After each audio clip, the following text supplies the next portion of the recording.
Salam şagirdlər, hər vaxtınız xeyir olsun. Bugün 18 yanvar 2026-cı il tarixində keçirilmiş Respublika Fənn Olimpiadalarının biologiya fənni üzrə birinci turunun suallarının izahına baxacağıq. Elə isə başlayaq. İmtahan səviyyəsi düşünürəm ki, yaxşı idi. Düzdür, biraz çətin suallar var idi, amma hamısı məntiqə əsaslanan suallar idi. Başlayırıq birinci sualdan. Aşağıdakı şəkildə enzimin fəaliyyət modeli verilmişdir. Şagirdlər, enzim ferment deməkdir. Biz bilirik ki, bədənimizdəki fermentlər zülal tərkibli strukturlardır, hansı ki, müəyyən maddələri sintez eləyib parçalaya bilərlər. Burada bizə verilib substrat. Substrat A və substrat B. Substrat fermentin reaksiyaya girdiyi maddədir. Məhsul isə reaksiyadan sonra substratdan alınan maddədir. Burada biz sintez reaksiyası görürük. Yəni A substratı ilə B substratı bir-birinə birləşərək məhsulu əmələ gətiribdir. Deyir ki, bu model haqqında verilmiş bəndlərdən hansı səhvdir?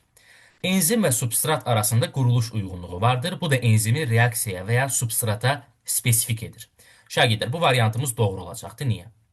Çünki fikir versəz, substratın bağlanma yerləri enzimə tam uyğunluq təşkil edir. Bu o deməkdir ki, burada spesifik sözü var. Spesifik nə deməkdir? Yəni ki, müəyyən bir ferment ancaq müəyyən substrata təsir göstərə bilər.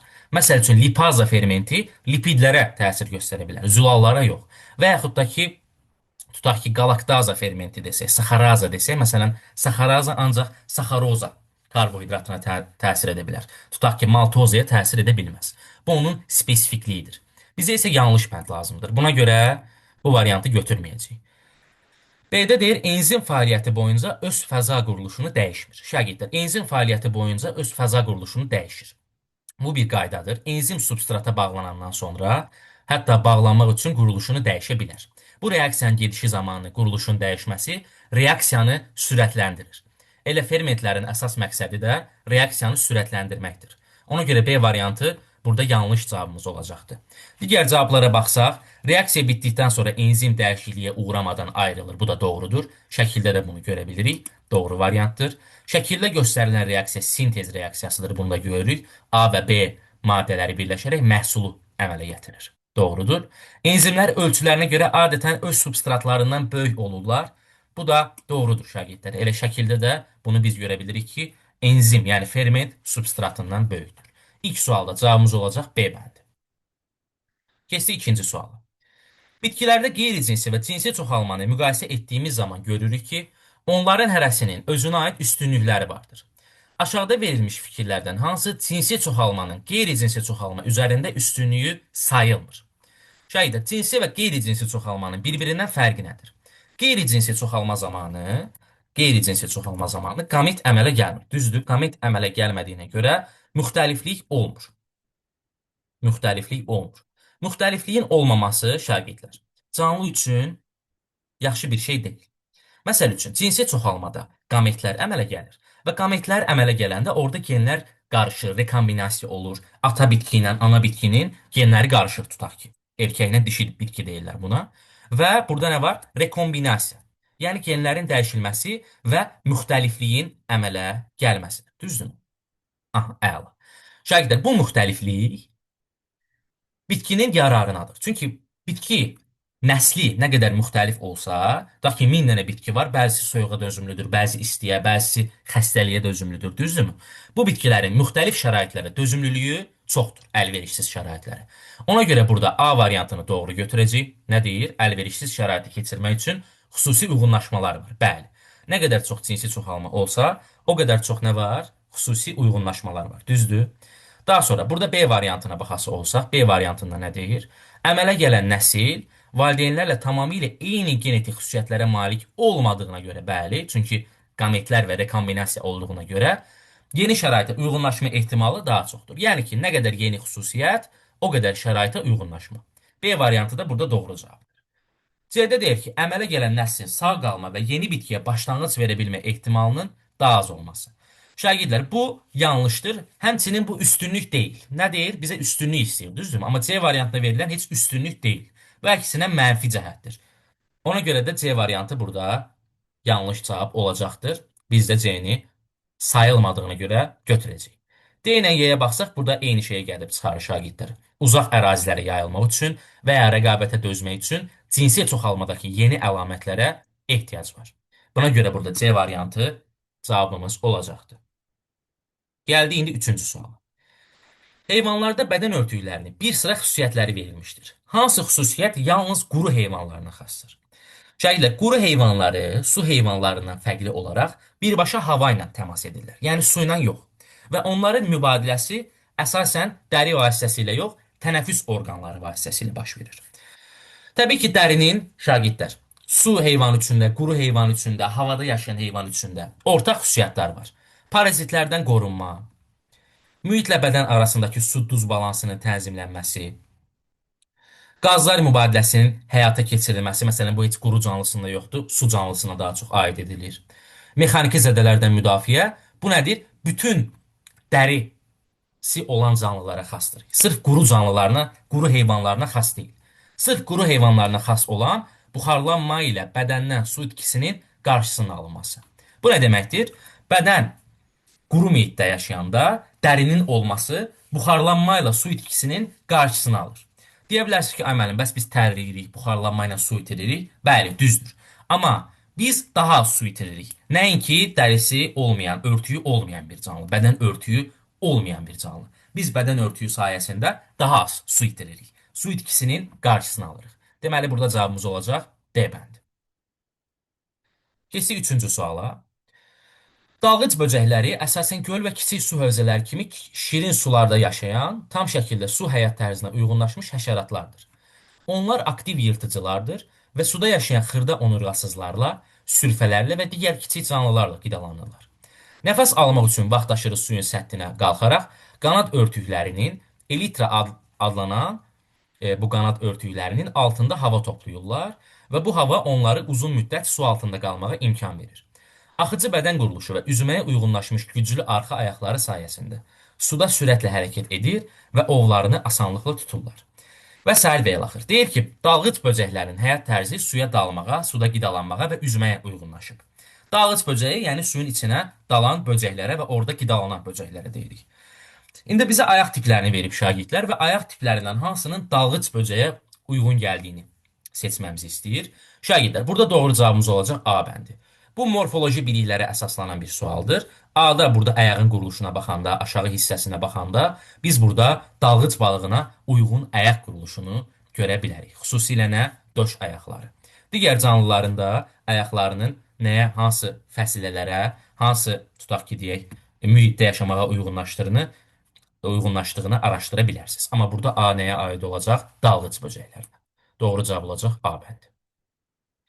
Keçdik 5-ci suala. 5-ci sual nə haqqındadır? Ağciyərin həcmi haqqındadır. Buradakı müəyyən havalar verilib bizə. Biz nəyi bilirik? Orta məktəb dərsliyindən və olimpiada kitablarından. Dəyişən hava və yaxud da ki, tənəffüs havası 500 millilitrdir şagirdlər. Bu, sakit halda verdiyimiz və aldığımız hava. Burada o D ilə işarə olunubdur. Dəyişən havanın digər adı tənəffüs havasıdır. Hətta sualda tənəffüs havası şəklində verilib. Bizdə tənəffüs havası yazaq. 500 millilitrdir. Burada D ilə verilibdir. Daha sonra şagirdlər əlavə hava var. Əlavə hava, əlavə aldığımız, dərindən nəfəs alanda əlavə aldığımız havadır. Ehtiyat hava, dərindən nəfəs verəndə verdiyimiz havadır. Qalıq hava isə ən dərindən nəfəs verəndə ağciyərdə qalan hava nədir? Qalıq hava. Bunların miqdarlarını yazmıram şagirdlər. Çünki miqdarları dəyişir.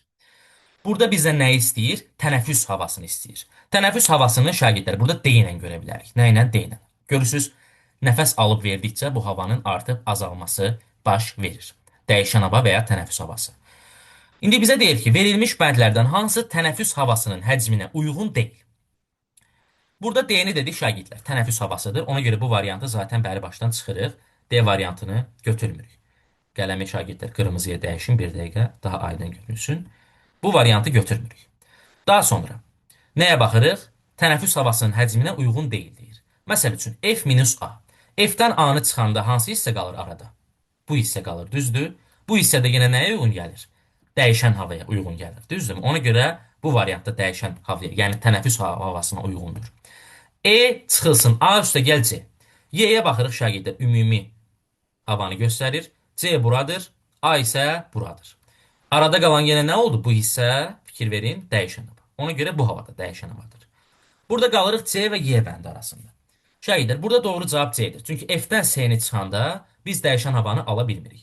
Fikir verin, buranı siləsi olsaq, F-dən C-ni çıxanda biz dəyişən havanı ala bilmərik. Başa düşdükmü? Burada aldığımız hava dəyişən hava olmayacaqdır. Amma Y variantını yazan şagirdlər üçün məsələn, nə deyir? Qalıq hava üstə gəlinsin B, üstə gəlinsin B, minus C.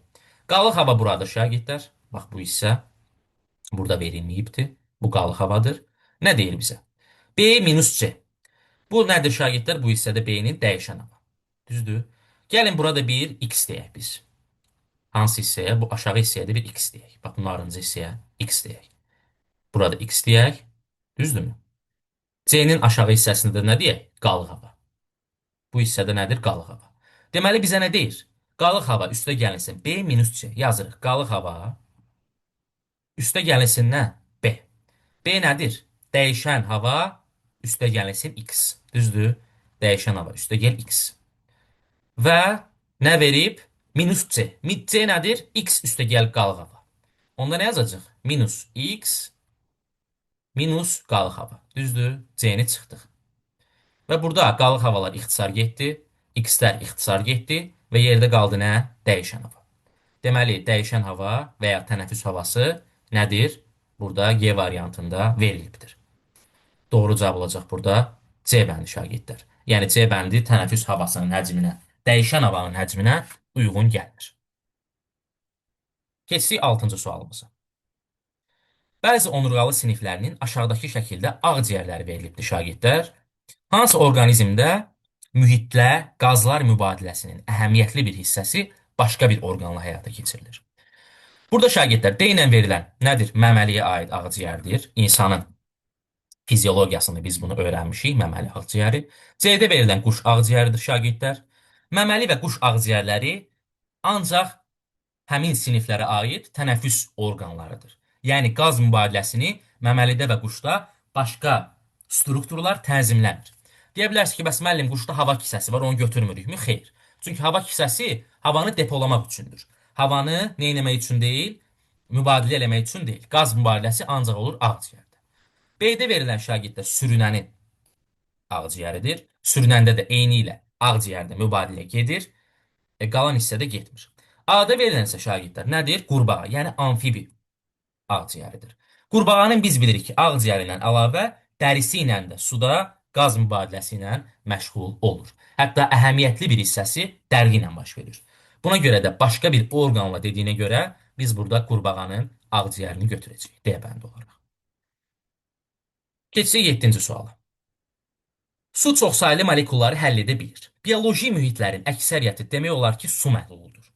Bir çox iri molekullar tərkibindəki xüsusi qruplara görə su ilə qarşılıqlı təsirə girərək suda həll ola bilir. Aşağıda bir neçə üzvü birləşmənin kimyəvi quruluşu verilibdir. Verilmiş birləşmələrdən hansı suda pis həll olacaqdır? Şagirdlər, mən buradakı birləşmələrin hamısının bir-bir adlarını yazacağam ki, yadınızda qalsın. A-da verilən nədir şagirdlər? Monosaxarid. Daha dəqiq desək, glukozadır. Glukoza. Glukozanın quruluşu məşhurdur. 6 bucaqdan və karbonlardan bilinir. Glukoza monosaxariddir şagirdlər. Və monosaxaridlər suda yaxşı həll olur. Deyə bilərsiniz ki, həmən hardan belə yaxşı həll olur? Buradakı OH qruplarına fikir versəz, görəcəksiniz ki, nə? Suda yaxşı həll olur.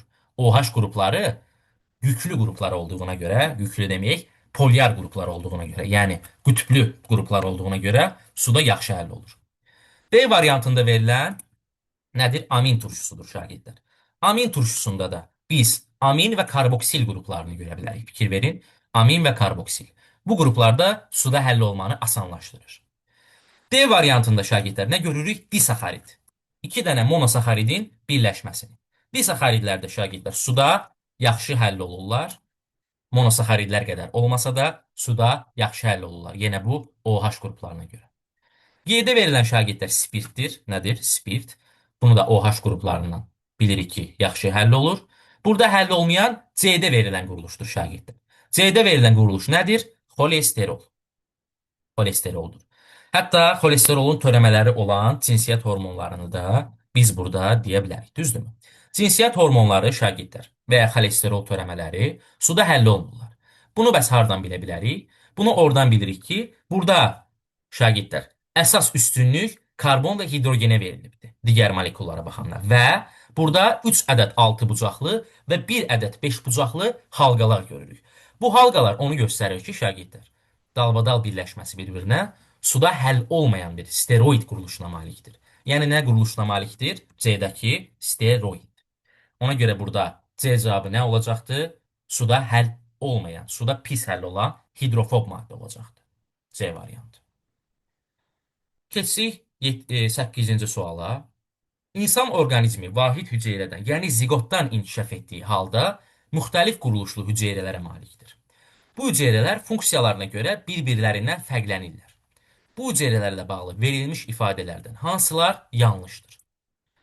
Şagirdlər deyir ki, bizim bütün hüceyrələrimiz bir ziqotdan əmələ gəlir. Amma indi tutaq ki, ağciyərdəki hüceyrəmiz fərqlidir, ayaqdakı hüceyrəmiz fərqlidir, gözdəki hüceyrəmiz fərqlidir. Ayrıca bunun nümunəsi neyronlardır. Məsələn, neyronlar da bizim hüceyrəmizdir, amma çıxıntıları və s. və ilaxır adi hüceyrəyə bənzəmir. Yəni burada nə var? İxtisaslaşma.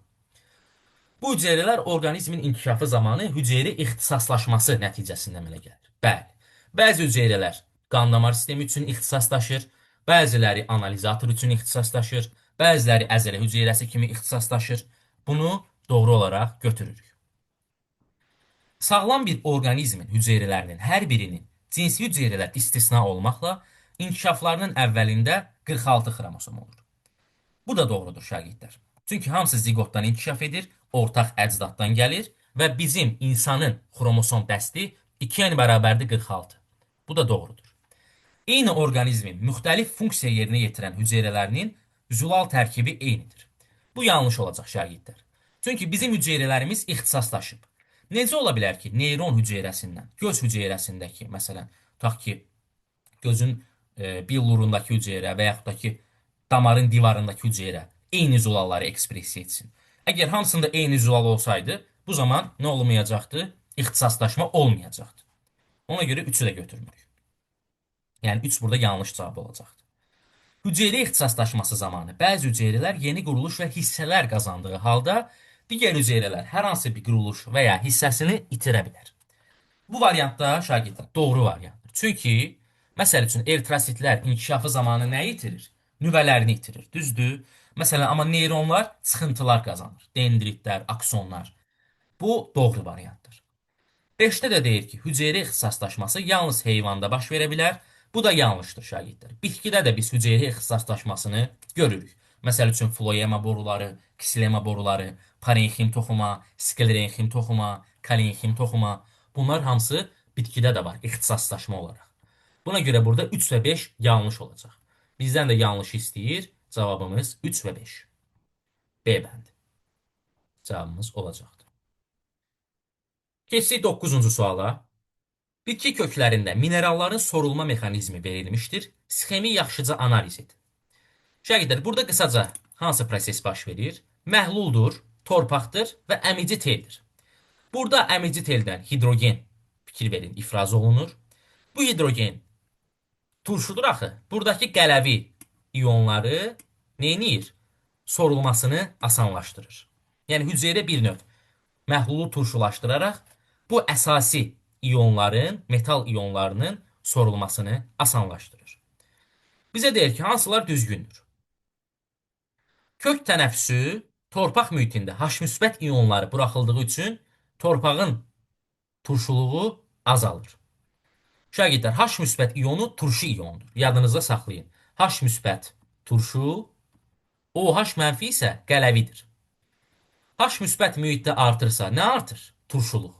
Buna görə də turşuluq azalır deyə bilmərik. Bu yanlış variant olacaqdır. Kökdən mühitə H müsbət iyonlarının buraxılması müsbət yüklü iyonların əmici tellər vasitəsilə sorulmasını asanlaşdırır. Doğrudur. H müsbət iyonu gedir, fikir verin, buradakı kalsiyumu gətirir. Sorulmasını asanlaşdırır. Çünki H müsbət turşudur, kalsiyum qələvidir. Deyə bilərsiniz ki, bəs müəllim, müsbət müsbətdir. Müsbət müsbəti itələməzmi? Şagirdlər, burada əsas məsələ müsbət mənfi deyil, turşuluq və qələvilikdir. Bunu yadda saxlamaq lazımdır. 2 doğrudur.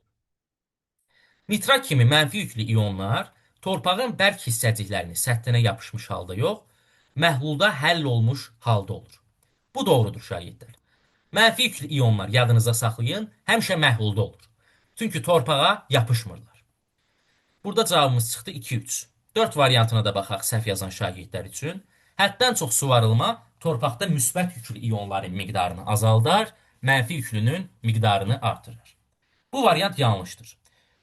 Düzdür şagirdlər. Həddən çox suvarılma müsbət yüklü iyonları yuyub apara bilər. Amma bu eynilə mənfi yüklü iyonlara da aiddir. Yəni mənfi yüklü iyonun boynuzu yoxdur ki, müsbət getsin, mənfi qalsın. Belə bir şey yoxdur. İkisi də yuyulub gedəcəkdir. Buna görə də A variantı burada doğru cavabımız olacaqdır. 4-ü yazan şagirdlərin cavabı yanlışdır. Keçdik növbəti sualımıza. 10. Şagirdlər, sual biraz genişdir. Şərtini oxuyaq birinci. Balıqların üzəri pulcuqlarla örtülüdür. Bu pulcuqların forması balığın həyat tərzi və yaşayış mühiti ilə əlaqədardır. Əlbəttə ki, burada balığın filogenetik yeri, yəni balığın təkamüldəki yeri də önəmlidir. Yəni deyək ki, şagirdlər, pulcuqları vermişəm, balıqları vermişəm və pulcuqların xüsusiyyətlərini vermişəm, uyğunlaşdır. Şagirdlər, bu sualı həll eləməyin ən əsas yolu köpək balığına baxmaqdır. Köpək balığının pulcuqlarında burada nə görürük şagirdlər? Fikir verin, dişciklər görürük. Fikir ver, dişciklər. Və cavabda da burada dişcikləri harda görürük? Kitenoid pulcuqlarda. Sikloida bənzəyir, amma arxa kənarları nədir? Dişlidir. Fikir verin, nəyi görürük? Dişlidir. Bunu demək götürəcəyik köpək balığına. Kitenoidi köpək balığına götürəndə C cavabı çıxmış olur şagirdlər. Digər pulcuqların xüsusiyyətinə baxsaz, uyğunlaşmış olacaqdı onlarda. Məsəl üçün, xanı balığında qanoid. Biz bilirik ki, xanı balığının fikir verin pulcuğuna. Nədir? Nisbətən qalındır, düzdürmü? Sümük quruluşludur, bərkdir. Sümük pulcuqlar deyirik hətta. Ona görə bu uyğun gəlir. Məsələn, və yaxud da ki, qızıl balıq sikloid. Qızıl balığa baxası olsaq, nəyə görürük? Nisbətən dairəvi quruluş görürük. Baxın, digərlərində dairəvi quruluş yoxdur. Amma qızıl balığında dairəvi quruluş görürük. Və yaxud da ki, durna balığındakı plakoid. Burada nəyi görürük şagirdlər? Dişə bənzər arxa hissələrə baxın. Şərtdə veribdir. Fikir verin, dişə bənzər arxa istiqamətə yönümlüdür. Yəni, arxa istiqamətə yönümlülüklə bunu da həll eləmək olardı. Deməli, doğru cavab burada olacaq C bəndi. C bəndi oldu. Keçsik növbəti suala, şagirdlər. Bax, bu tip böyük suallar sizi qorxutmasın. Fikir verin, necə də asan həll olundu. Sadəcə müəyyən məqamlarda diqqətli olmaq lazımdır. 11. Bu da böyük suallardan biridir şagirdlər. Yarpaq daxilində müxtəlif toxumlara aid hüceyrələr var. Fərz edin ki, yarpaqdan 3 müxtəlif canlı hüceyrə götürülübdür. Bu hüceyrələr şərti olaraq X, Y və Z olaraq adlandırılıb. Bu hüceyrələrdə yaz-yay aylarında gündüz vaxtı baş verən proseslərin sxematik təsviri verilibdir. Şagirdlər, əgər gündüzdən söhbət gedirsə, deməli burada fotosintez prosesi var. X hüceyrəmiz, fikir verin, saxaroza və su daşıyır şagirdlər. Deməli bu, üzü maddələri daşıyırsa, bitkidə üzü maddələri daşıyan boru hansıdır? Floema borusu, düzdür? Floema.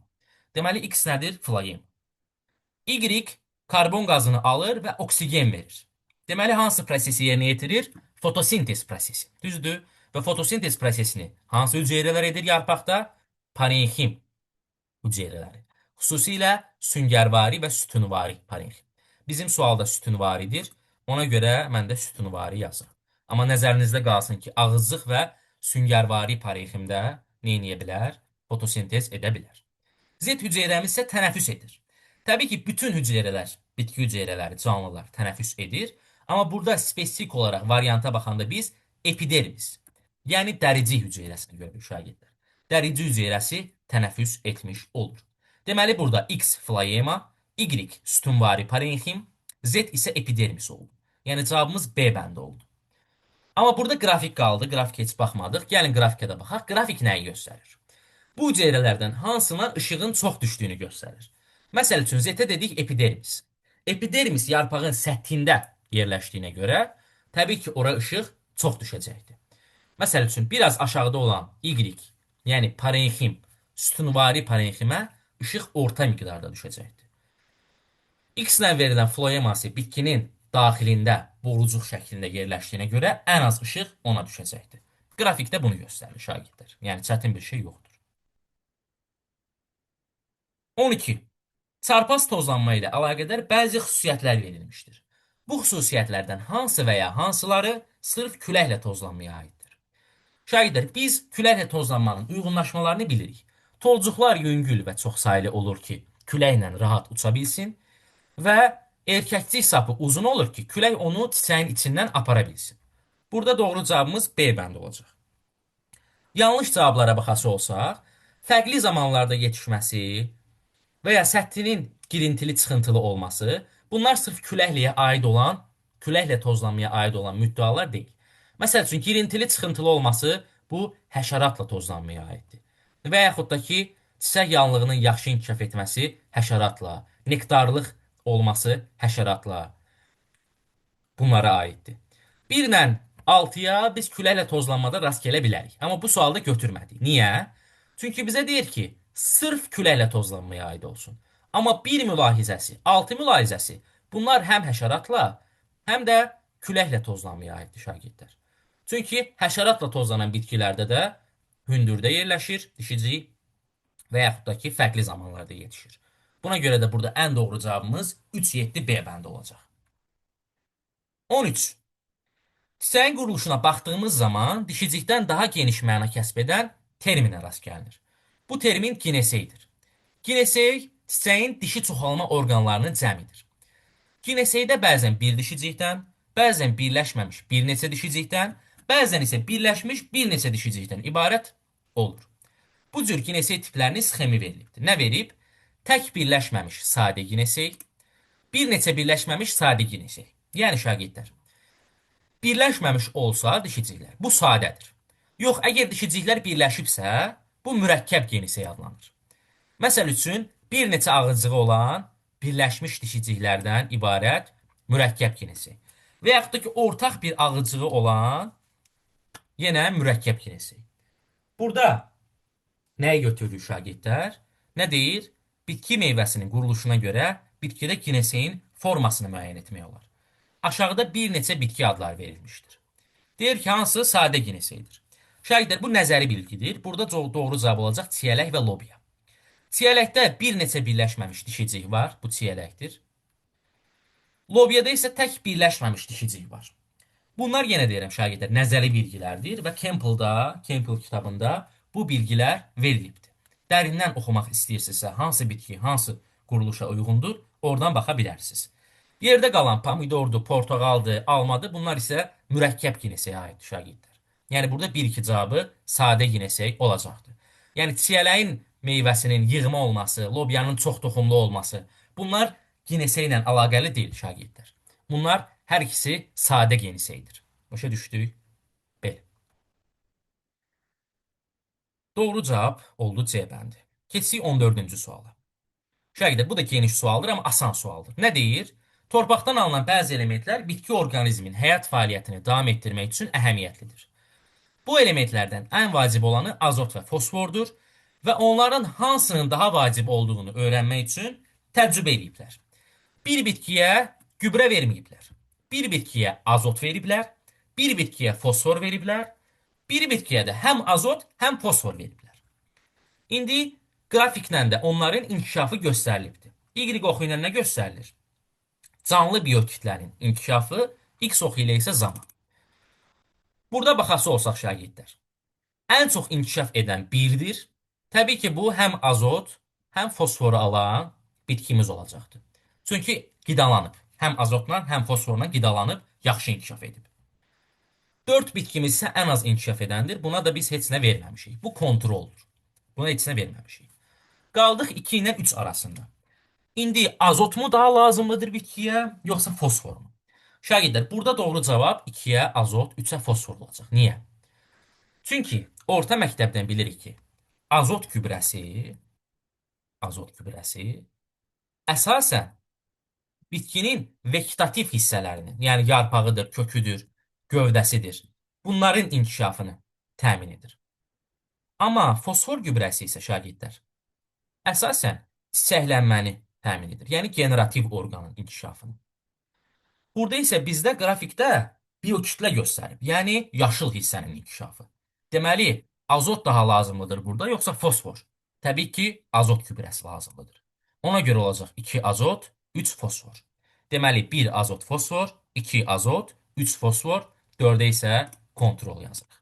Burada da doğru cavab kontrola 4, yalnız fosfora dedik 3 və 2, 1 bu şəkildə gedir. Doğru cavabımız olacaq C bəndi. Növbəti sual 15. Canlılarda bir sıra uyğunlaşmalar və ya xüsusiyyətlər var ki, bu uyğunlaşmalar və ya xüsusiyyətlər yeni nəsil ilə valideyn nəsil arasındakı rəqabəti azaltmağa xidmət edir. Yəni nə demək istəyir şagirdlər? Deyir canlılar elə eləyirlər ki, ana ilə tutaq ki, onun övladı eyni qidanı yeməsin, rəqabətə düşməsin bir-biri ilə. Bunun üçün nə etmək olar? Canlıların həyat şəraitləri dəyişə bilər və ya yerləri dəyişə bilər. Deyir ki, aşağıdakı variantlarda bəzi nümunələr verilib, hansı nümunə rəqabəti azaltmağa xidmət etmir. Şagirdlər, əgər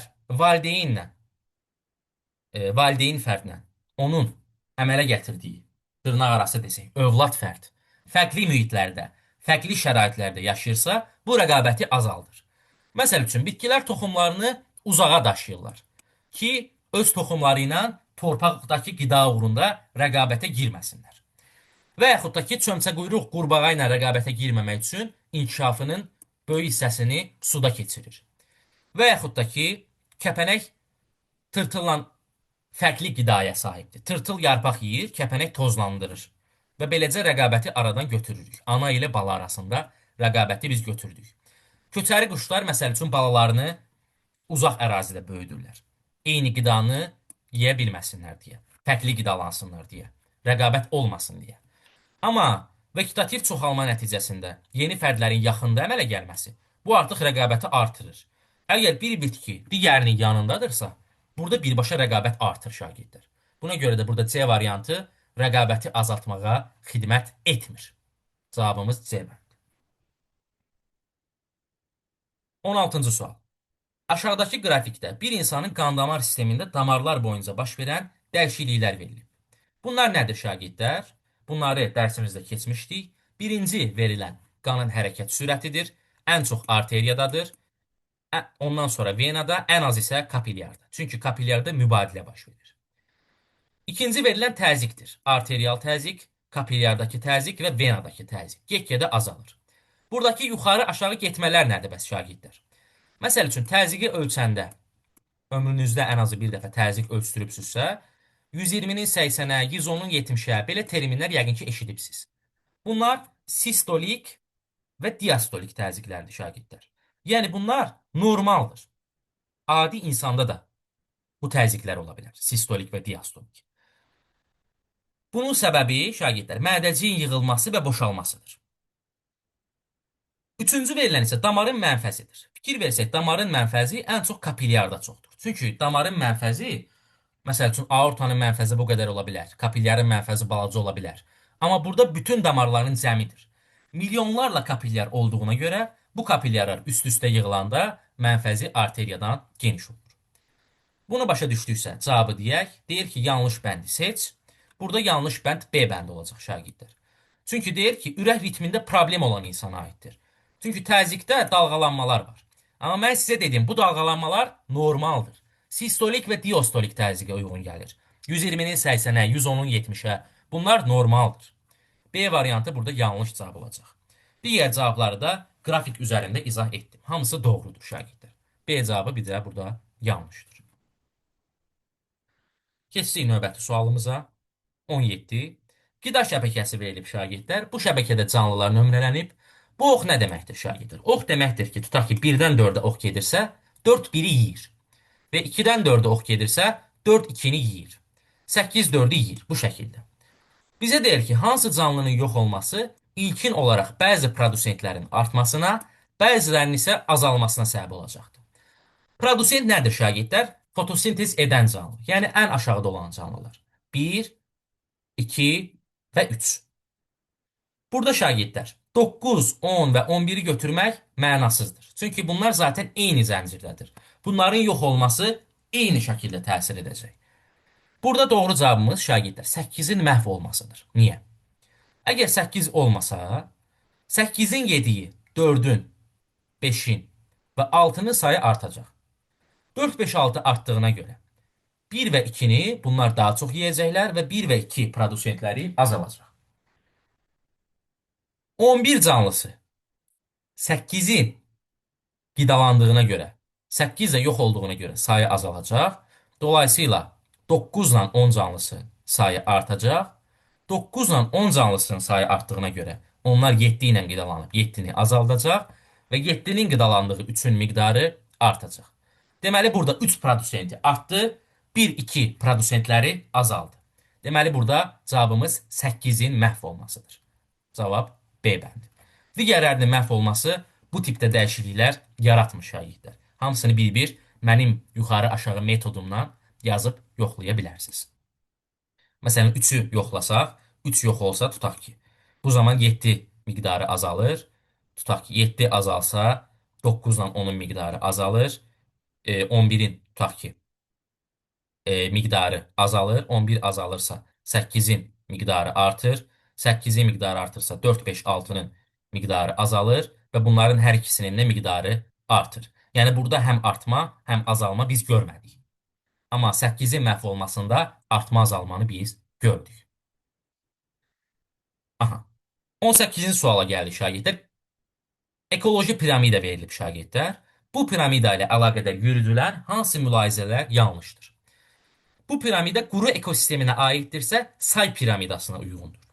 Piramida nəyi göstərir şagirdlər? Piramida bayaqki zəncirdəki kimi produsentləri ən aşağıdan başlayaraq. Produsent kimdir? Bitkilər, quru ekosistemindən söhbət gedir. Yuxarıda məsələn bitkilərlə qidalanan herbivorlar və ya həşəratlar. Daha sonra buna konsument də deyilir şagirdlər. Birincili konsument. Birincili konsumenti qidalanan ikincili konsument. İkincili konsumentlə qidalanan üçüncülü konsument. Düzdürmü? Burada şagirdlər, əgər bu quru ekosisteminə aiddirsə, bu say piramidası ola bilər. Çünki burada ikinci pillədə həşəratlar yerləşir. Bu həşəratların sayı təbii ki, bitkilərin sayından çox olacaqdır. Ona görə bu doğrudur. Bu cür biokütlə piramidası davamlı ola bilməz. Bəs biokütlə kimi götürsək nə olur şagirdlər? Say olaraq yox, kütlə olaraq götürsək. Kütlə olaraq götürsək bu su piramidasıdır şagirdlər. Su mühitinə uyğun gəlir. Su ekoloji mühiti. Niyə? Çünki su ekoloji mühitində fitoplanktonların kütləsi, ən aşağıda olan fitoplankton kütləsi, yuxarıda olan zooplankton kütləsi ilə plankton kütləsindən azdır. Çünki fitoplanktonlar sürətli şəkildə çoxala bilir şagirdlər. Ona görə kütləsi az olsa da, sürətli çoxaldığına görə nə edə bilir? Bunu kompensə edə bilir. Yəni bu cür piramida davamlı ola bilər. Buna görə də bu variantımız yanlışdır. 2. Burada bir fitoplankton ola bilər və onlar yüksək çoxalma intensivliyinə malikdir. Buna dedik, doğrudur. Bu su ekosisteminə aiddirsə, biokütlə piramidasına uyğundur, doğrudur. Deməli, qabağınıza belə piramida çıxsa şagirdlər, əgər say piramidasıdırsa quru, biokütlə piramidasıdırsa su piramidasıdır. Yadda saxlayın. Bəs qurunun, tutaq ki, biokütlə piramidasını istəsə, o necə olacaqdı şagirdlər? O da belə olacaqdı. Qurununkünü istəsə. Gəlin onu qəşəng çəkim sizin üçün. Aha. Qurununkünü istəsə şagirdlər. Belə olacaqdı. Baxın belə. Bir daha böyük olacaq. Qurunun biokütləsi budur. Bu isə suyun biokütləsidir. Bizim baxdığımız. Və gəldik son suallara. 19 və 20-ci sual. Bu suallarda kifayət qədər maraqlıdır şagirdlər. Ürək siklinin mərhələləri zamanı mədəcikdə, qulaqçıqda və arteriyada baş verən dəyişikliklər verilibdir. Burada qapaqların vəziyyəti verilmişdir. Sxem cədvəldəki şaquli oxlar, deməli, sxem cədvəldəki şaquli oxlar isə qanın hərəkət istiqamətini ifadə edir. Yəni deyir, burada vena, qulaqçıq, taylı qapaq, mədəcik və s. və axır vermişik. Burada da zaman vermişik. Oxlarla da hərəkət istiqaməti vermişik. İndi bu nədir şagirdlər? Bunu mən oxlarla sizin üçün göstərəcəm. Hətta qalan oxlar götürək. Deməli şagirdlər, bu isə 0,1 saniyəyə uyğun gəlir, düzdürmü? Ürək siklində 0,1 saniyə qulaqçıqların sistolasıdır. Nə edir? Qulaqçıqların sistolası. Ah. Daha sonra şagirdlər. Bu hissə nədir bəs? Bax bu hissə. 0,4-cü saniyəyə qədər. Yəni o xətti düz çəkək. Baxın bura qədər. Bu mədəciklərin sistolasıdır şagirdlər. Burada da mədəciklər yığılır. Mədəciklərin sistolası. Yerdə qalan isə ümumi diastoladır. Hansı ki 0,4 saniyə çəkir. Bunların şagirdlər ürək siklini girib oxuya bilərsiniz, kitablardan baxa bilərsiniz. Bunların izahını biz vermişik dərslərimizdə. Qulaqçıqların sistolasına nə olur? Qulaqçıq yığılır və qan hara hərəkət edir? Qulaqçıqdan mədəciyə. 0,1 saniyə. Taylı qapaq açıq, aypara qapaq bağlı. Mədəciklərin sistolasında mədəcik yığılır. Daha sonra nə baş verir? Mədəcik yığılandan sonra mədəcikdən qan arteriya keçir. Aypara qapaq açıq, taylı qapaq bağlı. Ümumi diastolada isə ümumi yığılma olmur, əzələlər boşalır, taylı və aypara qapaqlar bağlı olur. Bu sualın şagirdləri indi cədvəlinə baxsaq, biraz böyüdək. Deyir ki, sistola, diastola açıq qapağını tap. Yenə şagirdlər çəkirəm, fikir verin. Bura sistoladır təxminən, bura təxminən diastoladır bu isə. Bu isə ümumi diastoladır. Bizə nə istəyir birinci? Sistola. Şagirdlər, bunu mavi rənglə göstərəcəm ki, daha yaxşı görünsün. Aha. Sistola nədir? Sistolada ilk növbədə qan hərəkət etməlidir. Ona görə oxların getdiyi yerləri götürə bilərik şagirdlər. Biri götürürük. Qulaqçıqların sistolasına uyğundur. Düzdürmü? 8 nədir bəs? Mədəciklərin sistolası. Fikir verin. Ona görə bu ikisini götürürük. Deyə bilərsən, ay müəllim, burada 3-ü falan götürə bilərikmi? Yox. Burada şagirdlər fikir verin, venadan axır qan. Burada venada yığılma yoxdur, axı sistola yoxdur. Ona görə götürə bilmərik. 1,8 oldu nə? Sistola. Diastola isə yığılmayan anları götürəcəyik. Məsələn, qulaqçıq 1-də yığılırsa, 2-də yığılmır. 3-də yığılmır. Mədəcik 8-də yığılırsa, 7-də yığılmır. 9-da yığılmır. Deməli, 2, 3, 7, 9 oldu nə? Diastola. Daha sonra nə istəyir?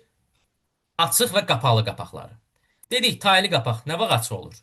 Qulaqçıqların sistolasında, düzdür? Burada açıq olur. Bunu götürürük. Və aypara qapaq harda açıq olur? Mədəciklərin sistolasında. Yəni 11.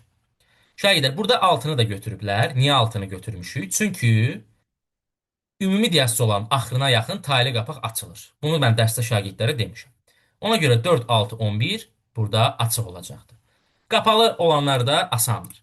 Açıq olmadıqları yerlərdə qapalıdırlar. Məsəl üçün, taylı qapaq mədəciklərin sistolası zamanı, aypara qapaq isə qulaqçıqların sistolası və ümumi diastola zamanı nədir? Qapalıdır. Burada da 5, 10, 12-ni götürdük. Doğru cavab oldu C bəndi. Ümid edirəm bu rənglərlə başa düşdünüz. Bu sualın izahını 9, 10, 11-də də düşür. Bu sual 9-lara. Orada bir daha verəcəm. Əgər şagirdlər sürətdə problem varsa, biraz sürətli izah eləyirəm. Videonu yavaşıdıb, sualları təzədən izahına baxa bilərsiniz.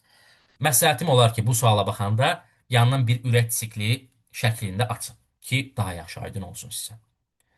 Və 20-yə gəlsə şagirdlər, 19-cu sualda cədvəldə verilən sxem əsasında hansı iki nöqtədə təzyiq ən yüksək dəyərə malikdir? Şagirdlər, burada təzyiqin ən yüksək olduğu yerlər nədir? Mədəciyin yığılması və arteriyaya gələn qan. Biz deyirik, ən böyük təzyiq harda olur? Mədəcik yığılan zaman mədəcikdə və mədəcikdən yığılan qan aortaya gələndə sistolik təzyiq 120-yə qədər qalxır. Bu da nədir? Ən böyük təzyiqlər. Burada cavabımız olacaq 8 və 14. Yəni B bəndi. B bəndi doğru cavab olacaqdır. Şəgirdlər, sualların cavablarını videonun açıqlamasını yerləşdirirəm. Düşünürəm ki, kifayət qədər maraqlı imtahan idi. Qəşəng tərtib olunmuşdu suallar.